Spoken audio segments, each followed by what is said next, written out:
जाने वाली थी, मुझे बोली कि अभी भैया आएगा तो दवाई करा देगा। तो फिर मेरा लड़का गया है उसको दवाई करा के परवटी से या नर्मई कहीं भी गया, दवाई करा कर फिर हॉस्टल में छोड़ दिया। तो रविवार को शाम को उसने गोली दवाई खाई होगी तो बोले खुद फोन लगाया कि मम्मी मैं ठीक हो गया। फिर सोमवार को सुबह फिर फोन लगाया, खुद लगाया है कि पापा मैं अच्छा हूँ। हम बोले अच्छी है, और सोमवार को उसकी पेपर रही तो बोले बेटा ठीक दवाई खा लेना, खाना खा लेना और पेपर देना। ठीक मम्मी। तो सर सोमवार को पेपर भी दिया और शाम को 8:30 बजे रात के फिर फोन किया है कि पापा मैं अच्छा हूँ। फोन कर बता रहा है भैया हम अच्छा हूँ।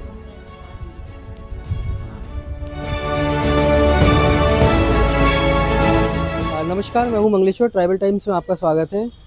हम जो शनिदेव मार्को है उसकी बात कर रहे हैं, जो बच्चा 7 नवंबर को जिसकी डेथ हो जाती है। उसके बाद जब खबर चली है ट्राइबल टाइम्स में, उसके बाद प्रशासन से लेके प्रशासन हरकत में आया है। और उसके साथ में अब जो सामाजिक संगठन है, जैसे आदिवासी विकास परिषद हो गया, जैस हो गया, और जो कांग्रेस का जो आदिवासी विभाग है वो अब प्रशासन को मतलब जगाने का काम कर रहा है। और उन्होंने भी कमर कस ली है कि ये जो जिला प्रशासन की ओर से जो लापरवाही हो रही है, ख़ास तौर पे जो देखा जाए जो अधीक्षक होते हैं छात्रावासों के, इनके खिलाफ इन्होंने मोर्चा खोल दिया है। और आज ये मतलब संभागीय जो डिप्टी कमिश्नर है ट्राइबल डिपार्टमेंट के गणेश भावर साहब, उनसे आज इन्होंने मुलाकात करी है। हम इनसे जानना चाहेंगे कि आज किन विषयों पे बात हुई। तो जैसे कि आप आदिवासी विकास मध्य प्रदेश आदिवासी विकास परिषद से हैं, तो क्या बातचीत हुई आज भावर जी से? आज भावर जी से बात हुई है, मुलाकात हुई है। तो वही जो अभी शनि मार को जो है नर्रई नाला छात्रावास में अभी मृत्यु हुई है पिछले 2007 दिसंबर में, जिसके संबंध में चर्चा की है। उसमें वही बात किया है कि मतलब 1 महीना गुजरने के बाद भी ना उनको जो राहत राशि मिलती है वो नहीं दिया गया है। तो सर ने वही बोला कि भैया उसको हम आज ही बात की है, उनके जो अकाउंट में 25,000 रुपये मिलना जो लेकिन 25,000 तो राहत राशि जैसी है, लेकिन वो कायदे से देखा जाए तो मुआवजा भी मिलना चाहिए, क्योंकि बच्चे का खैर किसी की जान की कीमत पैसे से नहीं आकी जा सकती। लेकिन अब जो परिवार गरीब है, मतलब उतना वो नहीं है, वो क्योंकि इकलौता बच्चा था एक उनका, और वो उसकी डेथ हो गई है। तो कहीं ना कहीं उनके परिवार को आर्थिक मदद सरकार की ओर से देने के लिए आपने कहा क्या उनसे? हाँ, उनसे बात हुई थी। मतलब आर्थिक मदद मतलब जो 25,000 तो ठीक है, वो तो आपको उससे दे रहे हैं, लेकिन उसका जो और योगदान मिल जाए, आर्थिक मदद मिल जाए, कुछ उसको हेल्प मिल जाए, क्योंकि उसका एक ही बच्चा है। अब वो बेचारे माँ बाप बहुत, उनकी स्थिति बहुत गंभीर है। क्योंकि हम उनके घर गए थे, आज घर से मुलाकात करके आए तो देखा तो उनकी स्थिति वाकई में ठीक नहीं है। तो सर से बात हुई, सर ने भी बोला कि ये तो हमारे स्तर पे नहीं है, ये भोपाल में बात होगी पीएस से और मंत्री जी से बात करके, पर हम जो हमसे बनेगा हम वो करेंगे। अच्छा, आप लोग भी छात्रावासों का दौरा करते रहते, देखते रहते समय समय पे, तो वहाँ पे क्या खामियां दिखती हैं आप लोगों को? सबसे पहले तो खामियां यही रहती है कि जो छात्रावास में जो शासन का जो नियम है कि छात्रावास अधीक्षक को वहीं पे रहना है, तो वो नहीं रहते हैं, वो घर पे रहते हैं और एक ऐसा प्राइवेट लड़के रख देते हैं कि भैया आप छात्रावास देखिए, जिससे घोर लापरवाही होती है। और बहुत सी चीज़ें हैं जो खाने में लापरवाही मिलता है, खाना उनको जैसा मिलना चाहिए मेन्यू के हिसाब से वो नहीं मिलता है। और ऐसे बहुत सारी समस्याएँ हैं जो छात्रावास अधीक्षक जो रहता है, उनको एक ही अधीक्षक को 2-2, 3-3 छात्रावास का प्रभार दिया जाता है। ना तो वो जो जितने छात्रावास कहीं भी नहीं रहते, वो ये ऐसे हर एक छात्रावास की स्थिति है। और जो देखा जाए कि जैसे बच्चों को अगर कोई तबीयत खराब है, जो महीने में चिकित्सा शिविर लगना चाहिए, ये स्वास्थ्य शिविर भी नहीं लगवाते। जब उनको कुछ ज़्यादा बात होती है तब ये करते हैं। जैसे अभी बीच में जो कटिया घाट वाली जो घटना हुआ था, उसमें जब हम लोग गए, जब उससे मैडम से पूछा गया भी ये स्वास्थ्य शिविर लगा कि नहीं लगा, तो बोलते नहीं कल ही लगा, मेरे को रजिस्टर दिखाइए। जब रजिस्टर नहीं दिखाया तो फिर उसको दूसरे दिन पर स्वास्थ्य शिविर, डॉक्टर को जब बुलवाया, यहाँ विक्टोरिया से डॉक्टर गए तो वहाँ स्वास्थ्य शिविर लगा। इसी प्रकार जैसे छात्रावास में समय समय पे जो है टंकियों की सफाई होनी चाहिए, वो नहीं होता। आरओ नहीं है छात्रावासों में, दूषित पानी बच्चे पी रहे हैं। ऐसे बहुत सारी समस्याएं हैं। टॉयलेट देखो, टॉयलेट इतनी गंदगी है, जैसे वो कहना चाहिए फुटपाथ पे जो टॉयलेट रहते हैं मार्केट में, उस टाइप की गंदगी रहता है, तब बदतर रहता है। अब वो छात्रावास ऐसे उसमें इन्फेक्शन पड़ेगा, बीमार बच्चे पड़ेंगे, इसी में तो बीमार हो रहे हैं। अब जैसे वो बच्चा जो ख़त्म हुआ, रात में उसको उल्टी हुई, सवेरे उनको विक्टोरिया लेके भर्ती कराया गया। विक्टोरिया भर्ती हुई है, तो अब वो जब अधीक्षक से पूछा तो उसको बोलता माइनर अटैक है।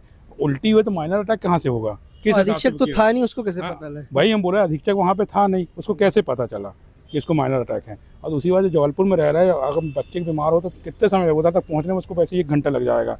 तो ये टोटल हम तो इसको बोलते हैं कि जो ट्राइबल एसी है इसकी घोर लापरवाही है। ना तो वो निरीक्षित करते हैं, घर में कुर्सी में बैठे बैठे सब उनको माल लेकिन कमाना अभी ये ट्राइबल जो एसी है यहाँ पे सीखी, इसके ऊपर कुछ वहाँ विभाग के सूत्रों ने बताया कि ये जातिवाद फैला के रखे हुए हैं। तो ये जातिवाद भी कहीं से ना कहीं से, अभी देखा ट्राइबल की बात आ रही तो कहीं ऐसा लगता है कि आदिवासियों पे भी मतलब ऐसा व्यक्ति बैठ के मतलब शोषण कर रहा है। नहीं, बिल्कुल ये 100% सही है। ये जातिवाद फैलाई जा रहा है, क्योंकि बीच में अभी एक हरदुली वाली घटना हुई थी जिसको लेके मैं ट्राइबल एसी से बात करा, फ़ोन लगाया, मेरे को सर आपसे मुलाकात करनी है। तो बोलते मेरे पास समय नहीं है। मेरे को सर वो बच्चा ख़त्म होगा, उसी संबंध में बात करना है। तो बात करने को तैयार नहीं। उस समय उमंग सिंगार जी आए हुए थे। उमंग सिंगार जी बोले भैया हम यहाँ सर्किट हाउस में इंतजार कर रहे हैं, आप आइए।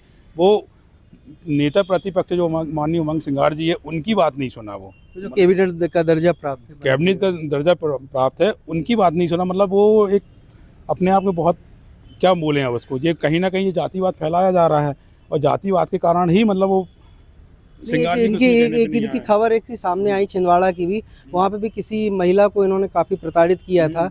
उनने इनकी शिकायत करी थी, और कुछ हमारे पास भी कुछ रिकॉर्ड्स आए हैं जिसमें वो शब्द मैं इसलिए लिख गया कि उसमें जिक्र है कि ये जहाँ पे भी रहते जातिवाद फैलाते हैं। बिल्कुल ये 100% सही है। पूर्व में वो यहीं थे, उपायुक्त में ही बाबू थे वो। तो एक सिवनी का भी घटना था, ये क्या नाम था, उइके मैडम थी अधीक्षक, उनके साथ भी इनने मतलब ज़बरदस्ती वो करके उनको ट्रांसफ़र कहीं का कहीं करवा दी, सिर्फ जातिवाद के कारण। तो ये ऐसा इनका शुरू से चला आ रहा रोल काल, और इसके पहले भी हमने इनको कई तो बार फिर इनको हटाने के लिए आप लोग का क्या हटाने की बहुत मांग करते हैं। हटाने की बात की है तो जाके उसको एसी बना दिए। अब इससे ज़्यादा क्या बोले हैं हम। नहीं तो एसी बना है तो अब तो और अच्छा है ना कि भाई ये तो संभाल ही नहीं पा रहे हैं। बिल्कुल नहीं संभाल पा रहे हैं। ये तो इनको सिर्फ उसको माल कमाना है, माल कमाने के अलावा कोई काम ही नहीं इनका। नहीं, अभी सुनने में आया कि जो क्रीड़ा परिषद है भटोली वाला, यहाँ पे सारे अधीक्षकों की बताया जाता है कि मीटिंग्स होती है। अब मीटिंग्स क्या होती है ये तो वो और आप और हम ही समझ सकते हैं, क्योंकि वहाँ के कुछ लोगों ने, स्थानीय लोगों ने बताया कि साहब यहाँ अधीक्षक इकट्ठा होते हैं और पता नहीं क्या होता है, उसके हंसते गाते चले जाते हैं और उनके हाथ में कुछ लिफाफे होते हैं। बिल्कुल ये 100% है। मैं इसलिए बोल सकता हूँ क्योंकि जब मैं फ़ोन में बात किया तो बोलते वो बच्चा ख़त्म हो गया, तो मैं क्या कर सकता हूँ हरदुली वाली घटना में। उस समय मैं कहा आप मिल लीजिए, सिंगार जी भी आए हुए हैं, आपसे मिलना चाहते। मेरी बात हो गई, मैं नहीं आ पाऊँगा। मतलब ये उनका शब्द है।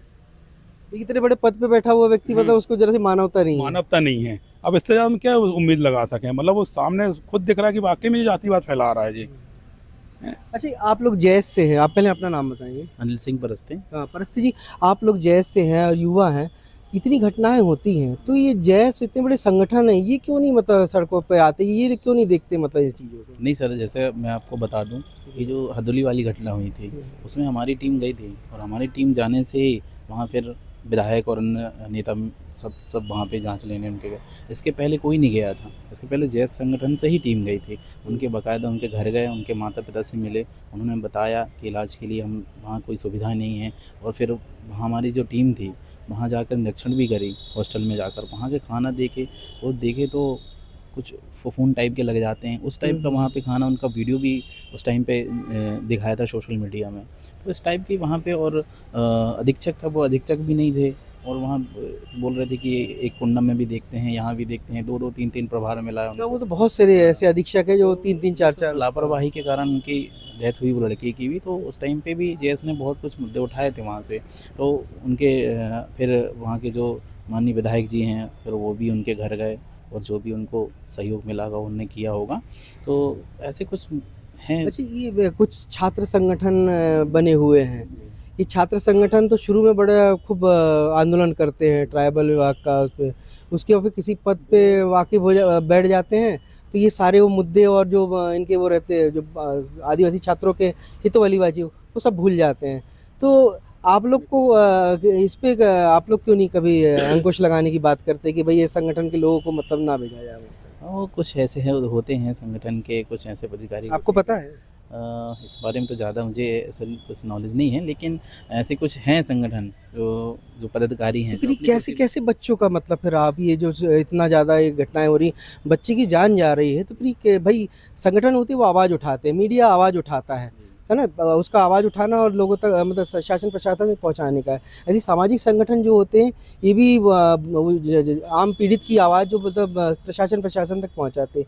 लेकिन ये लोग काम ना करके अपना ही भला सोचते, तो फिर कैसे बच्चों मतलब आदिवासी बच्चों की या फिर उनके समुदाय की हितों की बात हो सकती है? नहीं सही, ये तो सही बात है, क्योंकि ये सब संगठन जो बनाए गए हैं, आदिवासी संगठन जो हैं, इनको बढ़ चढ़ के ही इनके आवाज़ उठानी चाहिए, क्योंकि देखिए अगर आप आवाज़ उठाएंगे तभी तो नीचे जो वर्ग ये है। बच्चे की जैसे डेथ हुई है, हाँ। अभी तक आप लोग के अलावा कोई संगठन ऐसा सामने नहीं हाँ, आया? कोई संगठन ऐसा नहीं आ रहा है। जैसे अभी सम्मानीय भाई साहब हैं हमारे आदिवासी परिषद से, कांग्रेस कमेटी से जो हैं, अब आज हम लोग जब तीनों लोग हम जब गए वहाँ पे पीड़ित से मिले, इनके बाद इसके पहले अभी हमको भी इसकी जानकारी ज़्यादा नहीं थी। अब जब जाके हमने उनका दुख दर्द देखा तो हमको लगा कि नहीं, सही में वो परेशान है भाई, क्योंकि उनका एक सहारा था आगे चल के फ्यूचर में, क्योंकि लड़का ही एक सहारा होता है माता पिता का, और वो खो जाना बहुत, वही दुख झेल सकते हैं।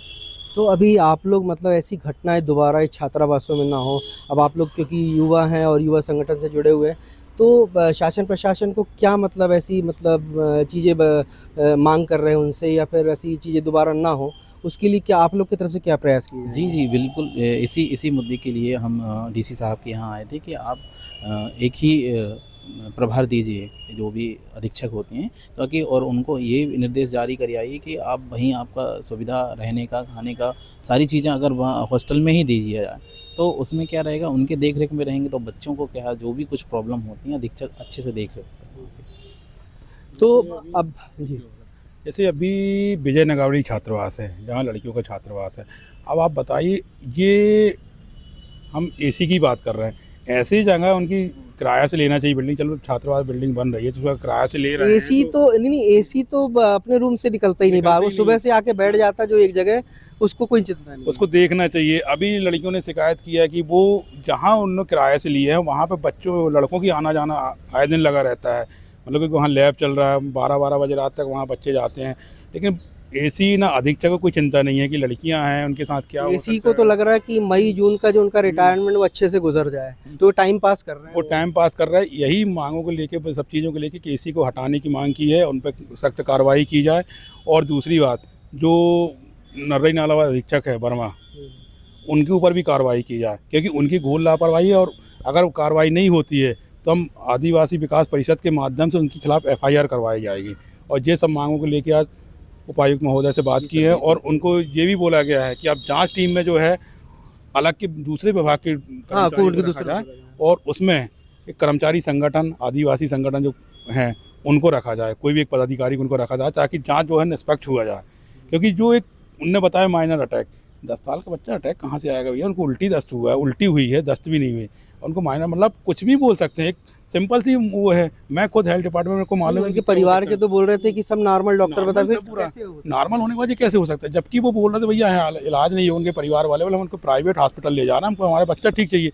तो अधीक्षक मतलब ले जाने के लिए मना कर रहे हैं। मतलब इतना ज़्यादा वो हो गया है कि उसको अपने आप में, जब उसका खुद का बच्चा जब ऐसा होता तो क्या होता। मैं तो ये चाहता हूँ कि सबसे पहले ना जितने जो अधिकारी हैं ड्राइवर विभाग के, इन लोग को वही खाना खिलाना चाहिए जो बच्चे खा रहे हैं, बिल्कुल सही है। हैं वही खाना, पानी वाला दाल खिलाना चाहिए, पानी वाली सब्जी खिलाना चाहिए, फंगस वाली जो है ना। लेकिन तेकाम जी, होता क्या है कि जब ये जाते हैं ना तो इनके लिए ऐसे स्पेशल खाने बनाए जाते हैं कि भूल जाते हैं वहाँ। मैं तो साथ में मैं तो बोल रहा हूँ मंत्री जो ट्राइबल मंत्री, उनको भी वही खाना खिलाना चाहिए। उनको देखना चाहिए कि हमारे एक बच्चे कैसे दिन रहते बाहर हैं। होटलों से मंगाने से मैं छात्रा तो मानता हूँ उस समय माननीय ये शिवराज शाह जी थे, वित्तायुक्त अध्यक्ष थे, वो जब भी जबलपुर आते रहे तो पूरे अधीक्षकों की फटी जा रही थी। हाँ, वो डरते थे। वो सब डरते रहे खाना पीना, क्योंकि वो उसका एक सिद्धांत था, वो कहीं नहीं खाना खाना, होटल में रेस्टोरेंट, वो बोलता है मैं हॉस्टल में ही खाना खाऊंगा। वो ये नहीं बताता कौन सी, तो खाना अच्छा बनता उस समय, उसके समय में बहुत अच्छा था। मैं वही चाहता हूँ कि हर मंत्री, हर नेता, चाहे वो कोई भी पार्टी से बिलोंग कर रहे हैं, कम से कम जिस समाज से बिलोंग करते हो उस समाज के लिए तो कुछ करो। लेकिन उस समाज के लिए उन लोग करते ही नहीं है कुछ भी।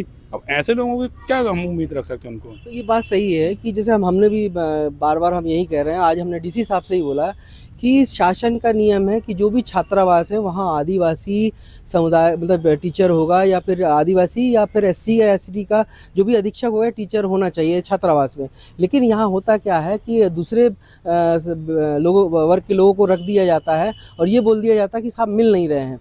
मिल नहीं रहे, कैसे नहीं मिल रहे? मिलते सभी हैं, लेकिन इनको चाहिए इनके हिसाब का आदमी। क्योंकि मैंने बताया कि मैंने लेटर भी आपको बताया था कि बड़े बड़े अधिकारी जो भोपाल से आते हैं उनके सत्कार में इन अधीक्षकों की ड्यूटी लगा दी जाती है। क्यों लगाई जाती है? क्योंकि ये अधिकारियों का जो होटल का बिल है ये अधीक्षक पेड करते हैं, खाने से लेके गाड़ी से लेके सारा। तो ये बच्चों को कैसे खिलाएंगे? अच्छा, एक बार आप भी जाइए, देखिए वहाँ छात्रावासों में क्या स्थिति होती है और इनको बता के मत जाइए। बता के जाएंगे तो व्यवस्थाएं सारी मिलेंगी साफ़ सुथरी, अचानक दौरा करेंगे तो सारा मिलेगा। इस खबर पे हम लगातार नज़र बना के रखे हैं और इसमें जो भी अपडेट होगा हम शीघ्र ही आपको देंगे।